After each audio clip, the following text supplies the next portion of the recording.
All right, guys, welcome to the Multiverse Minute. This is going to be an exciting one. We got 4 of them to get through today, guys. Some are going to be a little longer than others. Truthfully, I don't got a ton to say about a lot of these, but will be fun to kind of dive into them. So, Sammy, why don't you hit us off with our first one, which is kind of the first 2 guys are ones that we didn't get to last time, so we'll get through them pretty quick anyway. So go ahead, Sammy. What's our first story of the day that we're going to talk about? All right. Well, guys, brand new day. How about brand new record breaking?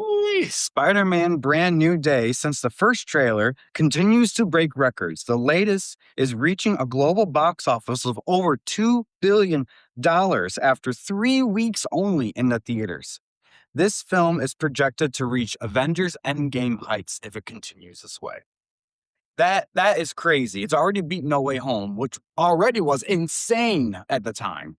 So, what do you think about this, Ike? I'm not surprised. So, I might be a little surprised that it's made this much money that fast. Because usually it's like later on it starts to add up that far, but it got for $2 billion real quick. It has not been out that long, and it's got a while to go still.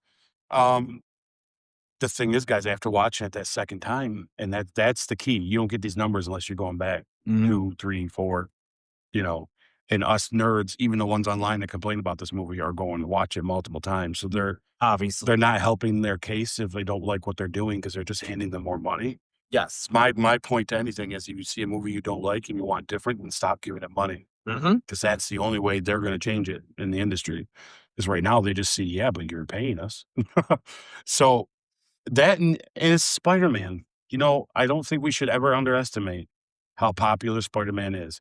Everybody can watch Spider-Man. Yes. And that's what they've done with these movies that's real well. This one might be a little edgier than the others, but it's still kid-friendly enough where you could take your 8-year-old to go watch this movie, and it's not so far out of bounds, right? I know some people out there be like, oh, my God, don't take your 8-year-old to some of this stuff. Yeah, but, At the same it's not that bad. You know what I mean? Like, it's got some moments that are a little edgier, but it's really not that bad.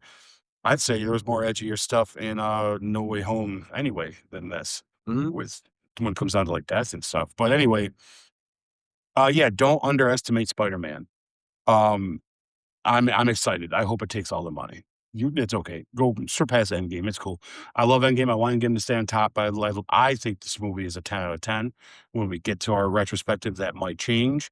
But my initial, I do love this Spider-Man movie. It is this is how these movies should be. It's a movie that was refreshing. So that's why we're going to watch it again over and over. And the other thing, one thing I'll add to it, and I'll just pass it to you because that's all I got to say, is it's interesting for the MCU in a whole, this whole news. Because we have Robert Downey Jr. was like the face of Marvel for a long time. Chris Evans kind of, after a while, he didn't start right out like this, but after a while, Chris Evans became the heart of Marvel, right? It's funny that their character now that has become the face of Marvel is one that they share with another company, right? It needs to wake you guys up just a tad on what you're doing with the others. I'm not saying it's awful, but now you realize, man, we could do better because look what we're doing with him. And this is what you're never going to get Sony to back down. If you keep making them this good. Right? Like, I mean, you might need a bad one just to buy Spider-Man back. I'm just saying, because Sony's like, why would we not? I mean, Sony is doing nothing but making out with this too, I feel like, well, it's a win-win all the way around. Yes. I completely, full-heartedly agree with you. The only time I think Marvel will ever have a chance of getting Spider-Man back is Kevin Feige takes his hands off the wheel for the Spider-Man part and says, go ahead and make whatever you're going to make. The MCU is not going to be involved in it.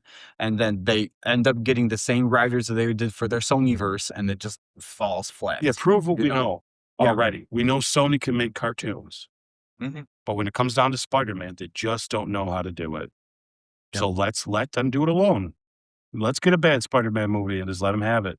And I hate to say that, but I mean, as far as I'm concerned, you don't have to. We love this. It's not going to. If the partnership is working, look how lucrative it is for both Sony and for Marvel. So, I mean, $2 billion. Just keep up this routine, keep up these contracts, and make Spider-Man the face officially of it now. Well, I mean, he kind of is. Like the numbers Yeah. are speaking for themselves, and I think that that's the interesting part. Is it's funny that they're the face of Marvel right now isn't even completely theirs, Yeah. and it's kind of like, oh no, we need to fix that. Like, so yeah. Other than that, that's great news. I'm glad the movie's getting it, and it's showing that this is the direction we should go, and I hope it keeps going that way. So Yeah, congratulations, Tom Holland. yeah, man, Bang. he's out this year between Odyssey, this. What else is he in? I mean, I know Zendaya's made out probably better than him between this, Odyssey, and Dune. Like, yeah, it hasn't even come out yet. She's right for whatever that's going to be. All right, guys. Well, let us know what you think in the comments below on Spider-Man Brand New Day breaking records. Are you in favor of this? Do you think it should overtake Endgame, or do you think Endgame should continue to be king? We'll find out coming September when it's re-released what's going to happen. But it looks like it's catching up. So let us know in the comments below. All right, Ike, what's our next topic? All right, guys, we're going to talk some DC. We're going to get on some James Gunn stuff, guys. Okay, so while the studio itself has not been canceled, it was confirmed by Variety that James Gunn's initial vision of Phase 1, Gods and Monsters, took a stumble Wednesday with a number of projects either delayed indefinitely or canceled and rejected. So I'm of a couple minds of this one. You want to tell them real quick, Sammy, what officially has been canceled, delayed, and all that, and we'll go from there. Sure. Yes, I certainly will. The first thing I'm going to say is I definitely do think that James Gunn needs to take a page out of Kevin Feige when he's announcing the phases. Because from my understanding, this phase, chapter 1, Gods and Monsters pitch and slate was done behind closed doors, and it wasn't at a convention. You know, Kevin Feige and Marvel, they're really smart when they do these things. We just saw what happened at D23, and we saw what happened at San Diego Comic-Con. They rent a hall out. They gather the fans.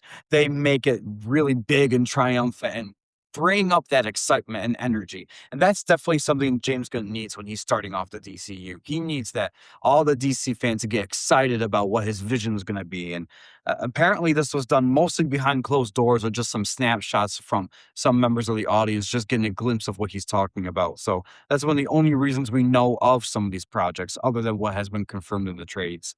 But that aside, the thing we're going to be talking about, there are 4 specific series that have been completely canceled, shelved, scrapped, however you want to call it. So there's a show called Waller. There was a live action series starring Viola Davis. It was in the project, it was in the works, and that is now apparently, quote, dead at DC Studios. There's another show called Paradise Lost, which is a Wonder Woman prequel series exploring the history of Amazon that has now been canceled out of its development phase. The next show is an animated series, which that's not as big of a deal as the live action stuff what he's making, but still, a Blue Beetle, an animated series. It was supposed to continue the character from the live action movie in an animated form. That now has been shelved. And then a show called Booster Gold was supposed to be in development, but that one now is no longer moving forward as well. So, there are some other rejected pitches that they had on their plate.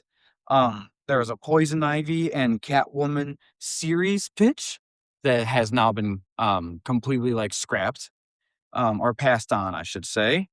Furthermore, the HBO and DC Studios show The Penguin that premiered after the first Batman movie apparently is still in development, but it has been pushed back significantly, most likely due to Batman Part 2 that's going to be coming out now that that's being pushed back. But still, that was in the mix of this whole thing. Other than that, that was all that they announced, at least. And I take this a little bit of a grain of salt, personally, if I was going to give my 2 cents. I think I think that what was canceled and reworked or scrapped that they're talking about are actually more James Gunn specialties, the obscured characters that you can turn into something really gold, pun intended for Booster Gold. But I also think that maybe they're taking a look at what's going on with Marvel, and they're like, how are we going to build our universe? And maybe the shows aren't the way to go. I don't know. There's no confirmation from my understanding of Peacemaker season 3, but that doesn't mean they're not working on it because the first 2 seasons were successful, things like that. Yeah, Cena keeps saying he's ready for it, so it's not like there's anything. Yes, and It's a story problem. Penguin, I haven't seen it yet, but so what you tell me, Penguin is amazing, and it's not canceled. It's just pushed back. And for me, the optimistic part of me says it's because Batman was pushed back. So that makes sense. They're trying to intercombine them. Animated shows, like I said, that isn't a big deal to me, as much because I don't view animated shows as the same as their universe they're creating. But also, if this animated show for Blue Beetle was supposed to continue from the first movie, we already know Blue Beetle is going to be a Man of Tomorrow. So they're probably like, instead of doing an anime show about it, just make it part of live action still, just in Superman's movie of continuing the story. Who knows? So I'm actually being more optimistic than I thought I was gonna going into this, guys. But still, what are your thoughts on all this? Like, Yeah, so I'm gonna double down on some of that and actually go further. First, a few things I want to point out is I think that personally, well, I'm just gonna say it right out. Excuse me, guys, but I'm gonna say it right out. I think there's no story here. I think that there's a story being made out of nothing. And why I say that is because personally, I do believe that James Gunn has this way of going, I'm gonna be transparent about what we're working on, but I'm not gonna do the whole like panel reveal like Feige does. And I think that's his only mistake here. If there's anything that he should do, if I were to give him any advice, it'd be like, don't tell us anymore what you're working on because they're taking it as word and it's not. He's not coming out and promising these things. These are just ideas that are being tossed around. Do you realize if we heard every idea tossed around at a Marvel table that we could sit here and have this discussion every week about something that they didn't do or scrapped or did or decided to change? And I think all you're seeing, guys, is a group of people that are coming up with whatever they can to what else can we do to build this world? And James's approach to the DC, I'm gonna stay positive with this until he makes a bad movie. I still yet to see Supergirl, so I might change my opinion as soon as I watch that darn movie. But until I see a bad movie, like a movie of like, "Oh, no, that's really not a good one." I'm just gonna tell you, I think that this is just discussions that the mistake he made was telling you he was having them. Because now you think, "Oh, look, that was canceled." Dude, but you know what? It probably wasn't even close to being done anyway. It's probably, "This could be a cool idea. This could be a cool idea." And like I said, if we knew all the ones Marvel did, we'd be bitching the same. And you know what? The funny thing is we do know the ones Marvel did, that they've literally had actors come out on stage to play and then cancel them, and we don't hold their feet to the fire like they are him now. A part of this is just a knee-jerk reaction from the fandom, and you guys be careful because you're turning into the Star Wars fans again. You're looking for fire where there's not a problem yet. Let these guys cook. My advice to James is either come out with a bunch of stuff that you're working on or say nothing. And why I think it is nothing is because they include this thing with Penguin, which has got nothing to do with James and the DCU. Nothing to do with it. So this is a studio thing that's happening, not a James Gunn thing that's happening. So is he losing his job? No. Do I think they're thinking about him losing his job? No. Are you fans going to make him wish he didn't take the job? Yes. Stop doing it. Realize, guys, the Penguin being canceled or pushed and the Batman being pushed has zero things to do with what James Gunn is doing. Zero. That is not part of their discussion. The idea of that being that alternate universe stuff is that that's on their own and what they're doing there. And Penguin has been pushed back because Batman 2 was pushed, because Matt Reeves had some things that he had to sort out, because it takes him 9 years to write a script. Now that we can joke about it all day, but that's what it is. It's got nothing to do with James Gunn's slate. None of it. None of it. And so the fact that they're throwing that even in the basket makes me realize, oh, you're not seeing the bigger picture here. It's not a big deal, guys. This is a story of almost about nothing. We're sitting discuss where he had these ideas of these really crazy ones, like some of these I've never even heard of. And Waller, I mean, yeah, that could be a great show, but he might be saying that could be great. After we do the first two Justice Leagues, let's do a Waller one. That could have been the discussion in the room. We don't know. It's not being canceled because Supergirl didn't do well. That's not what's happening here, guys. But the thing is, though, is you guys online are going to make that kind of stuff happen. If you don't give it the good grace of just letting it be what it's going to be until you know it's going to be bad, then we have a problem. So that's going to be a problem. Don't turn us into Star Wars where everything is nitpicky. Don't do this. Because if it is, I'm going to, on a podcast like this, I'm going to start turning the tables around on you. If you want James Gunn out and you think they're doing wrong, then you know what? You tell me what we do with the DC universe then. Do we just put it on ice for 20 years and wait till it was popular again? Or or is there a path here? So you guys tell us, put in the comments. You don't like what James Gunn is doing? What's your idea? Because frankly, you got one of the best guys in the business right now that make these kinds of movies, giving some ideas. People are already saying Clayface is bad, and they haven't even seen the darn movie yet. That is an awful thing. That's what you guys have done to Star Wars, and that's what you're going to do to this. So stop. There's no news here, guys. There's no, oh, James, somebody's making it news because we're used to it. We want to talk about it. We want these big spectacles.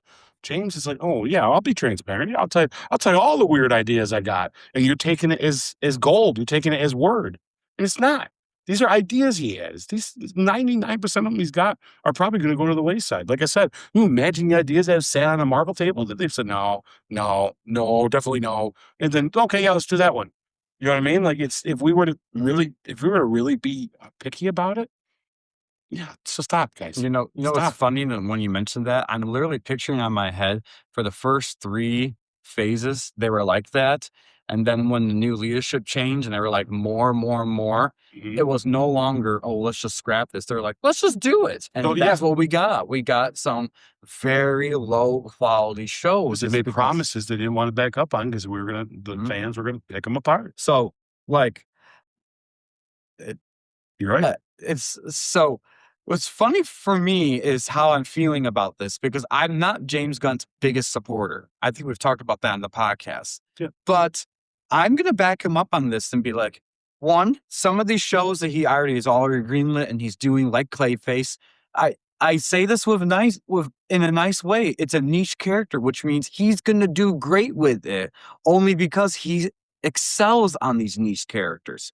It's the bigger ones like the Batmans and the Supermans and Wonder Womans that I'm more curious to see how he's going to do, if he could pull out the punches or not.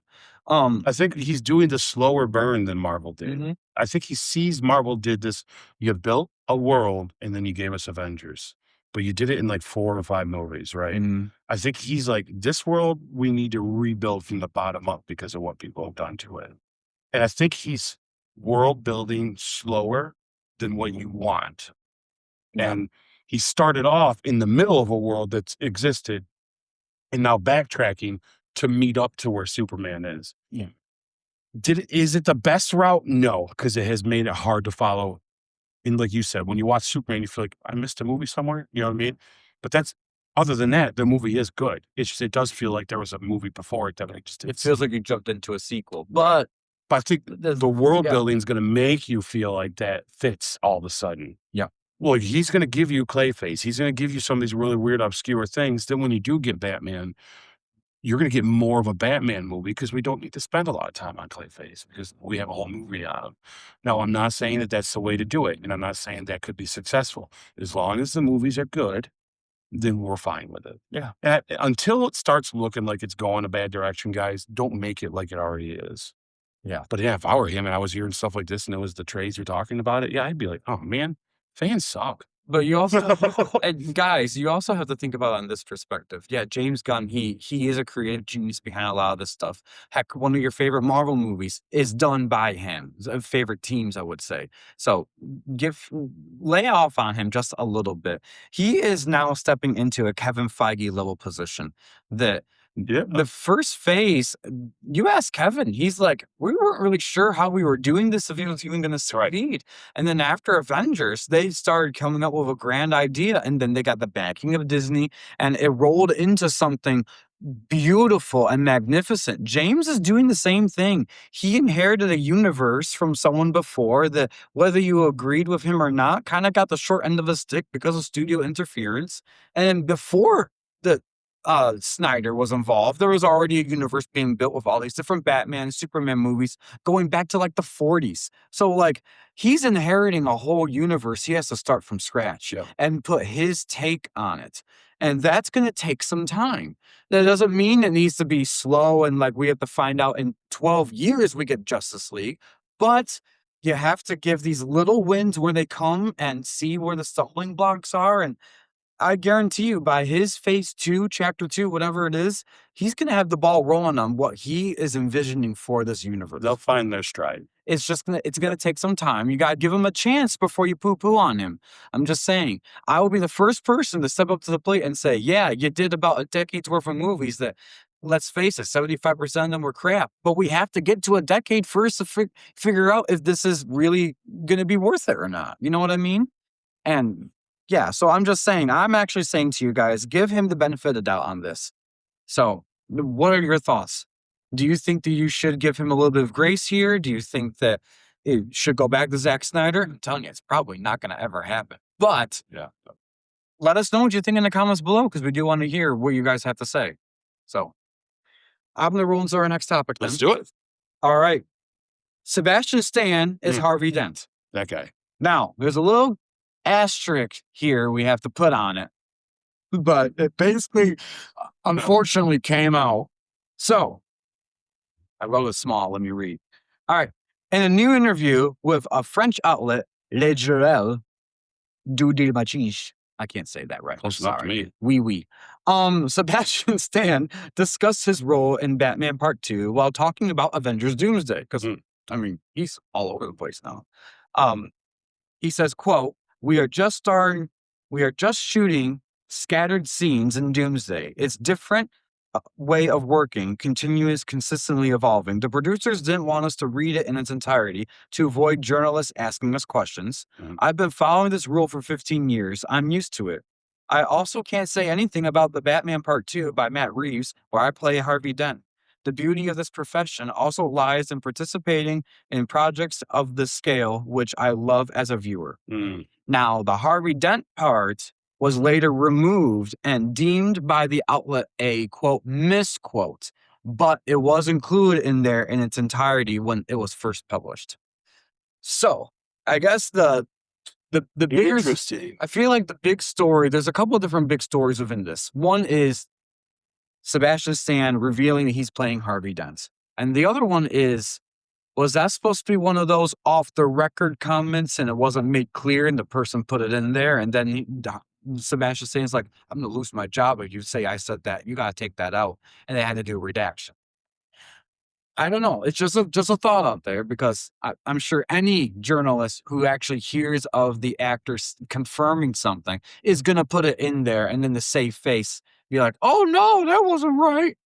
So what are your thoughts on this, Ike? Do you think that this is legit? He is playing Harvey Dent, or this is really a true, honest misquote? So none of this was filmed, right? This was like a report, like a it was like a magazine. I think it's a magazine interview. Yeah. It sounds like it. And they specifically say misquote, not just redacted, right? They redacted it as a misquote, right? Yeah, they're saying, they redacted it saying that was a, quote, misquote. So, in other words, he probably said, like, I can't talk about the Batman 2, like, whether I'm Harvey Dent or not. And they were just like, Harvey Dent, we're just going to put that in there. And then they're like, hey, no, that's not what I said. And like, oh, yeah, you didn't. We'll just redact it. That to me is more like it. I hope it's that. I don't want him to be Harvey Dent. I'm okay if he is. I'm okay with it. I prefer them. I mean, you got an opportunity to have some really cool stuff going on here and let him be something different. Let this guy act, man. He's so good. And I'm not saying Harvey Dent is too on the nose, but it does feel on the nose. And I don't think that's how Matt works. I don't think he's Harvey Dent. I do think when they say misquote, I think they did mean that he must have said the words Harvey Dent in the interview, and they thought, oh, that's what he's talking about. And he's probably like, no, that's not what it was. And it could have been as simple as he's talking to a bunch of people that speak a lot of French, and it was a miscommunication of language. There could be a lot of reasons why it was that way. But until we actually, if we could hear it and see what he said specifically, we'd have the definite answer. But the fact that it's redacted as a misquote makes me automatically think, this isn't quite news yet. He's not saying he's Harvey Dent. It could have been easy. Like, I can't tell everybody. So, like, if I was playing Harvey Dent, it's got to be a secret. That could have been exactly what he said. And it would be like, to them, maybe in the lost in translation, they thought that was him saying, like, I can't talk about being Harvey Dent. And that's kind of what he's saying, but he's saying it like if I was Harvey Dent. So I'm thinking it's more that than anything else. Because at this point, if he did slip, I don't see the benefit in, because it's going to come out anyways. I mean, we live in a time where it's out. So even if they were like, hey, save my job, it didn't matter. Someone still reported it. So the way I see it is, I think DC would just be, well, let's just lean into it. And yeah, he's already done. I think they benefit more from letting his mistake just be something that everybody knows is coming than trying to hide it like this at this point. There's so much more going on in this Batman 2 movie. To tell us who he's playing really doesn't give anything away anyways. Say he did say I am Harvey Dent and it was an accident, and oops, I slipped and I shouldn't have said that. What's a change on what we know about Batman 2? Nothing. We just know who he's playing. It doesn't change anything. The misquote is he didn't say "lay Harvey Dent." Right. Yeah. He did put some asterisks there, or they just misinterpreted it. Or, yeah, I think that's what's going on here. I think it was a foreign paper, lost in translation. He said the words Harvey Dent, comparing to keeping it a secret, and they thought that was him admitting he's Harvey Dent on accident. And they're all looking for this, guys. All these newspapers, and they want the hot thing. Ooh, that's something we could be the first. And it's like, oops, that's not what he said. So, Yeah, okay, we'll redact it then. No offense, but who? I mean, we're over in America, so we don't hear foreign papers anyways. But who's heard of the French outlet Le Journal? It sounds like dog poop. Sorry. No offense. I love your French, but sometimes your words are like, really? Just sound. But I'm sure we sound that way to you as well. It's just probably why you thought he said this. But anyways, I think, yeah, I chalk it up as that. I don't, yeah, if I was in DC right now, if I was the head of whoever's in charge of this, Matt Reeves or whoever makes these decisions, and this happened, I would just be like, well, then just, hey, look, the cat's out of the bag. So you tell him, it's okay. We'll just give him a call and say, hey, dude, it's not true good keeping secrets, and he's not gonna lose his job. He's already paid who he's done. I've filmed a lot of this already. And even if he did reveal his name was Harvey Dent and it was an oops on his end, that doesn't mean the fans don't want to see what his portrayal of Harvey Dent's gonna be like. You know what I mean? It'd be one thing if he says, wait till it's like me telling you that I killed Batman in the next movie. Whoa! You know what I mean? That'd be like, dude, what the hell are you doing, man? It's like, that would be a problem, right? Like, I think, once again, if I was, the damage control to this would be to lean into the whole idea of, yeah, we told him he could spoil it, and this is just his way of doing it. Kind of like what they've done with Tom Holland. Like, it went from he did make legit mistakes to now they made him do mistakes on purpose to make it look like it was always the plan, right? So they fix it that way all the time. So DC, you're just kicking yourself in the butt if you're redacting it and it is true, because then it's just like, what are you hiding then? It's like, you tell me, put in the comments, guys, what does it tell you if you know that he's playing Harvey Dent in Batman 2 that is so significant that you couldn't just tell us that right now? That's why I think it's not Harvey Dent. And it's someone they don't want us to know about yet because it would give away some. It does throw us off the scent of whatever he really could be playing. Right. It's Victor Sayas. Like, we kind of hope he is or not. Oh, I hope that is the case. That would be pretty cool. Yeah. Pretty cool. Anyways, guys, what do you think about this? Do you think Sebastian Stan truly let it slip that he's playing Harvey Dent? Do you think it was, as Ike said, a loss in translation of a foreign press? Or do you think that it's something else completely? Maybe it's part of their marketing ploy. Let us know in the comments below. Yeah. All right, Ike, take it away for our last topic. So our last one, guys, is another interesting one. The past week, Pinewood Studios reported that Secret Wars was officially beginning production, and with only about a week's worth of filming taking place, the entire crew was asked to put production on hold for 5 weeks. Filming is set to resume at the end of September 2026.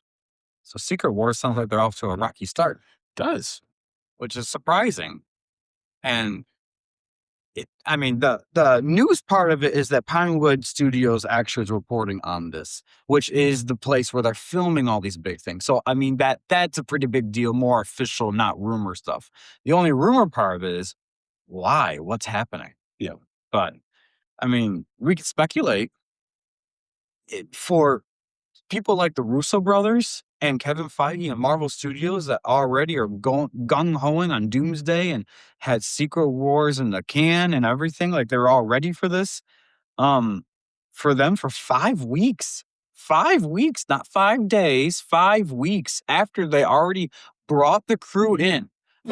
That's the thing that is most interesting to me. And I'm not much of a movie buff as in the behind the scenes stuff, but it does raise a little red flag when you've had people fly over because I believe Pinewood Studios is in England, right? It is. It's in the UK. Yeah. You've had talent fly over, crew fly over, all these different types of people, visual effects artists, you name it, that work on movies like this. They got there, camera started rolling. For a full 7 days, they were filming stuff. And who knows how much they filmed in 7 days. But sometimes you only need a couple of days to make a really good scene like they did for Thunderbolts. They had just started filming Avengers Doomsday, and Thunderbolts was coming out in like 2 weeks. And the Russo brothers filmed that whole post-credit scene and got it visually affected and all done right for the Thunderbolts release. So really, they could film a lot in 7 days if they really are down to the wire on their schedule. But then to tell the whole crew, hey, go back home to the States. Like, you don't need to be here right now. We have about good 5 weeks before we start production up again. That either tells me they're really majorly overhauling parts of Secret Wars that maybe they weren't either planning on, given it as abrupt as it sounds. Maybe contracts for certain characters finally have gone through. And so their version of Secret Wars is now going to be altered because guess what, guys? We got Famke Jensen for the whole freaking movie. So therefore, why not make it be a Jean Grey Phoenix movie too? Who knows? I'm just saying, this is just speculation. But it to me, it means that I'm to be optimistic about it, some big opportunity probably came up. Because otherwise, it's a big letdown if something happened and we're like, oh, wait a minute, he doesn't want to do this film anymore. So we got to wait 5 weeks to renegotiate some stuff to get him back on. I'm hoping it's not something like that. I'm hoping it's more of what I said before of, oh, we got people we didn't think we were going to get, so therefore we're going to add them in. Or who knows? Maybe just throwing this out there, they let John Campea see this Secret Wars script, and they're like, nope, we can't do it now. We let him see it. So, anyways, Thanks, John. So that's just my speculation. That's all I have to say on it. It's just big question marks. I'm sure we'll find out rumors in our rumor mill of what's going on. So my gut tells me this, that there's no story here either. Mm. I think that we live in a time, guys, where any news or anything you can say that might be happening will make headlines and get attention for you. And I think Pinewood Studios knows the schedule clearly of what people are doing, but they don't know what's going on. They're not brought into the meetings of when we're filming what, why we're filming it when, story this, story that's not part of they're not on that inner circle. I'm telling you right now, guys, they've filmed a lot of Secret Wars stuff already. And with that said, I think some of the Secret Wars stuff they have to film is got a lot to do with scheduling, is your big one. If I were to guess, they brought the crew in because, hey, and it does sound like a lot. I will say this, flying people in, then send them all home. That sounds ridiculous, right? Yeah, movies do this all the time. All the time. All the time. You know, Tom Cruise broke his leg on Mission Impossible Fallout. They had to be out for 8 weeks. They sent them all, they sent them all home with pay. Sorry, guys. We'll come back when he's healed. Because guess what? You won't make that movie unless Tom's there. For one, he's a creative genius of it. And for two, he's in every scene. So it's like, what can you film? The grass. Well, what happens? He walks across it. Well, guess what? You got to need him now. Yeah. So, well, guess we're just going to film the grass.